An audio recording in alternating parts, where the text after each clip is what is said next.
Pessoal, boa tarde.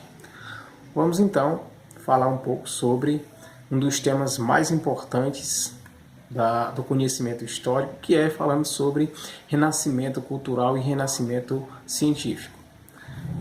Como eu disse, são temas muito interessantes a gente poder discutir, porque quando se fala de renascimento cultural e renascimento científico, é preciso que nós tenhamos a exata noção de que essa temática, de que os conhecimentos trazidos a partir do Renascimento contribuíram para a passagem da época medieval para uma das épocas também, né, mais estudadas da humanidade, que é a questão da Idade Moderna. Então, quando a gente fala de renascimento cultural e científico, muitas vezes a gente compreende e até transmite a ideia de que teve muita importância a questão dos pensadores ligado à questão artística e à questão literária. No entanto, os pensadores que faziam parte da questão científica em si, foram eles os responsáveis também pela questão da contribuição, né, da transformação da Idade Moderna, da Idade Medieval para a Idade Moderna, e também os responsáveis pela fundamentação de bases do conhecimento científico. Então, como foi que se deu a construção, não é, desse momento importante para a história da humanidade? Primeiro dizer que algumas mudanças ocorridas na Europa, como o desenvolvimento do comércio, como o aprimoramento e desenvolvimento das cidades, a expansão marítima, tudo isso deu a entender, né, e contribuiu também para que nós pudéssemos acompanhar uma mudança de intenso fervor cultural. Essas transformações, elas contribuíram, né, e fizeram com que os europeus, né, os pensadores europeus, fizessem com que eles acreditassem, na verdade, que viviam um novo tempo, que viviam uma nova era. Muito diferente, portanto, daquelas que nós testemunhamos, que imperou, por exemplo, na época da Idade Média. Por isso, os europeus do século XIV e do século XVI acreditavam que estavam, portanto, presenciando e vivenciando o que eles chamavam de verdadeiro renascimento. Mas o que significa, portanto, esse movimento cultural de renascimento? Não é? Significa, né, que essas transformações contribuíram, né, muito para que houvesse uma nova era na humanidade.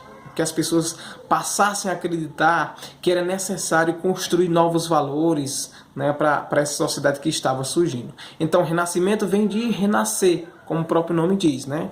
Nascimento vem de renascer com essa questão de novas transformações, de novos pensamentos. Assim, em grande parte da Europa, começaram a surgir escritores, né, e artistas preocupados em expressar, portanto, novos valores. Então, em grande parte da Europa, os escritores e artistas, né, passaram a expressar esses valores daquela nova sociedade. Em grande parte, eu preciso dizer que essas atividades culturais eram financiadas por ricos comerciantes e banqueiros. Tá bom? Então, como é que surgiu essa exata noção de renascimento cultural? Quais eram as principais ideias? Quais eram as principais práticas? O comércio com o Oriente, portanto, permitiu que muitos comerciantes europeus, principalmente aqueles ligados a cidades como Veneza e Florença, na Itália, acumulassem grandes fortunas.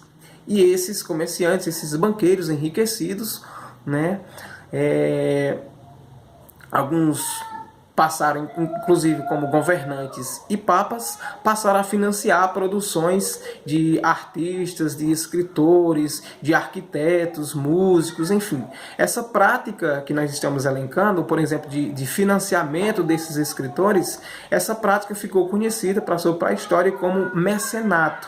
E ao mesmo tempo que impulsionava as ciências e as artes, eles também contribuíram para reafirmar a autoridade política daqueles que passavam, né, daqueles, aliás, que o financiavam e daqueles que protegiam esses artistas. Afinal, os que recebiam esse tipo de financiamento expressavam em grande parte valores defendidos pelos mecenas. Então, preciso que vocês compreendam muito bem essa noção. Nós estamos contribuindo e falando aqui que os artistas, os escritores, né, os próprios cientistas passavam a receber financiamento, né, de banqueiros e comerciantes. E quem financiava os artistas, os literatos e os cientistas, essa prática, aliás, ficou contida como mecenato. Tá bom? E as pessoas que recebiam esse tipo de financiamento, muitos deles defendiam os próprios valores desses mecenas.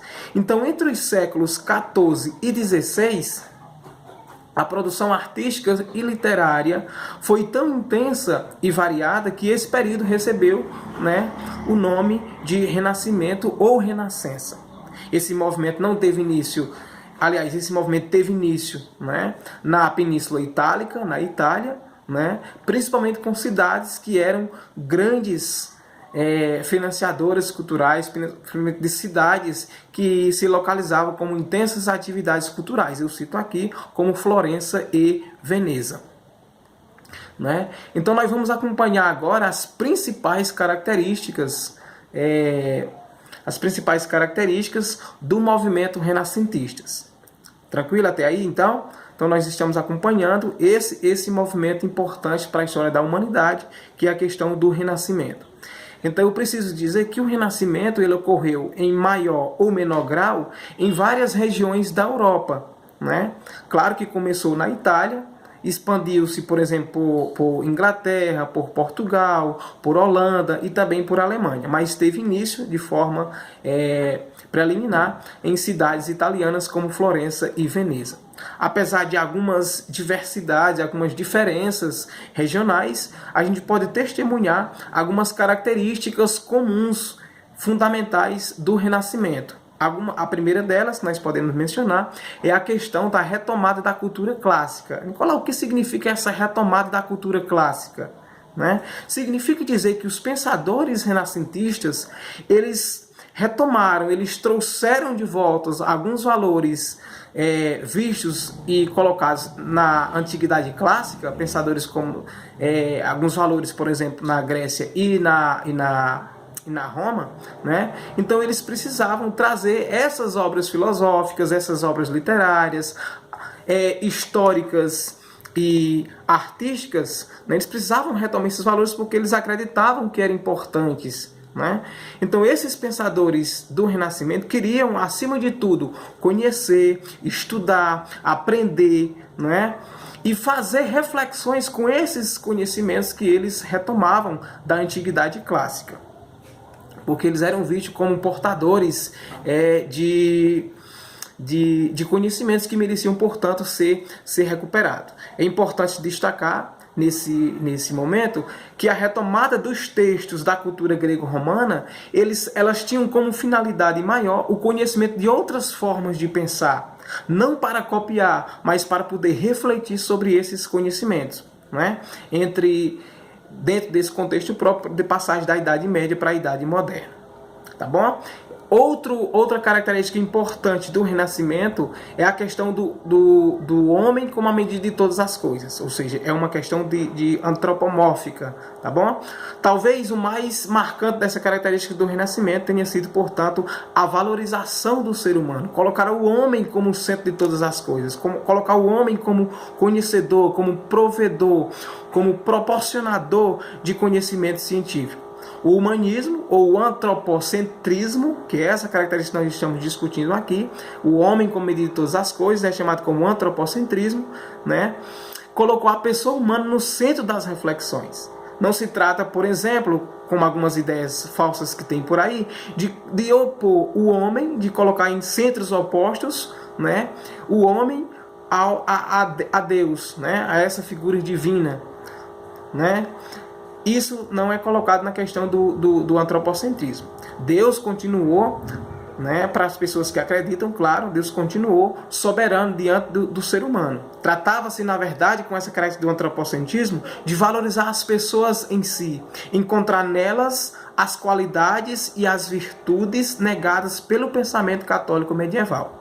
É sabido, portanto, que na Idade Média havia a questão do teocentrismo muito forte e negava, portanto, inclusive os valores humanos. É essa questão que o renascimento científico e cultural traz de volta, né? A questão do antropocentrismo, de colocar o ser humano como medida de todas as coisas, como algo importante e proporcionador de conhecimento, não negando, portanto, repito, para aqueles que acreditam, a figura divina. Outra característica importante do Renascimento é a questão do ideal de universalidade. O que significa isso, Nicolau? O Renascimento acreditava que uma pessoa poderia vir a aprender e a saber tudo o que se conhece. Seu ideal de ser humano era, portanto, aquele que conhecia todas as artes e todas as ciências. Né? Uma figura importante nesse contexto é Leonardo da Vinci, que foi considerado, por essa razão, o modelo de homem renascentista. Por que isso? Porque ele dominava as ciências, dominava as artes plásticas e várias outras áreas do conhecimento. Ele conhecia, por exemplo, a astronomia, a mecânica, a anatomia, fazia os mais variados experimentos, né? Enfim, Leonardo da Vinci foi uma figura muito importante nessa questão dessa característica de ideal de universalidade. Da Vinci foi a pessoa, portanto, que mais conseguiu se aproximar do ideal de universalidade. Outra característica importante do Renascimento, que nós precisamos colocar aqui com muita propriedade, é a questão da valorização da razão e a questão da valorização da natureza. O Renascimento foi marcado pela questão do racionalismo, né, que traduziu na adoção de métodos experimentais e na adoção da observação muito importante da natureza, né? Então, por essas preocupações, por esses valores, os pensadores e escritores do Renascimento eram conhecidos como humanistas. Então veja que nós temos aqui as principais características do Renascimento. Vou repetir de novo: antropocentrismo, né? O homem como medida de todas as coisas, o homem como centro do universo, que não se opõe, vamos colocar de novo, à questão de nós colocarmos a oposição de ser humano e entidade divina, homem e Deus. Tá bom? A valorização do homem começa aqui a ser racional como a mais bela e mais perfeita da obra da natureza. Uma outra característica importante é a questão do otimismo, né? Os renascentistas tinham uma atitude positiva diante do mundo, pois eles acreditavam no progresso e na capacidade humana e apreciavam, portanto, a beleza, né? Tendo a questão de captá-la através da arte. O racionalismo também é uma característica muito importante, né? Contrapondo, ou seja, indo contra a questão da cultura medieval, que era baseada na autoridade divina, e os renascentistas, portanto, valorizavam a razão humana como a base do conhecimento. E não a questão simplesmente de acreditar porque aquilo era uma obra de Deus, aquilo acontecia porque era Deus que queria. Nada disso. A questão do renascimento prima, portanto, por uma questão de valorização da razão humana. Tá bom? O saber como fruto da observação e da experiência. Era isso que precisava ser colocado e é isso que era defendido pelos pensadores renascentistas.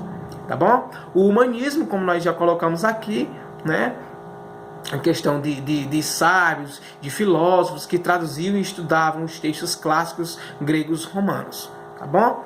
Tem também uma questão do hedonismo. O que é isso, Nicolau? Significa dizer que os pensadores renascentistas, eles valorizavam a questão dos prazeres, valorizavam a questão da sensação, né? Valorizavam a questão das carnes, a questão do prazer carnal também, dos prazeres materiais, né? E isso ia contra os valores medievais que pregavam, por exemplo, o sofrimento e a resignação. Tá bom? Para finalizar, nós podemos dizer que a literatura renascentista foi marcada pela utilização de idiomas e linguagens nacionais claras e gramaticalmente corretas. Os temas fundamentais das obras literárias são diversificados, a gente precisa dizer isso, mas podemos destacar a valorização da questão da leitura amorosa, do uso da mitologia grego-romana, dos grandes feitos de personalidades humanas e dos temas relacionados com a política e as sátiras dos costumes sociais e cotidianos.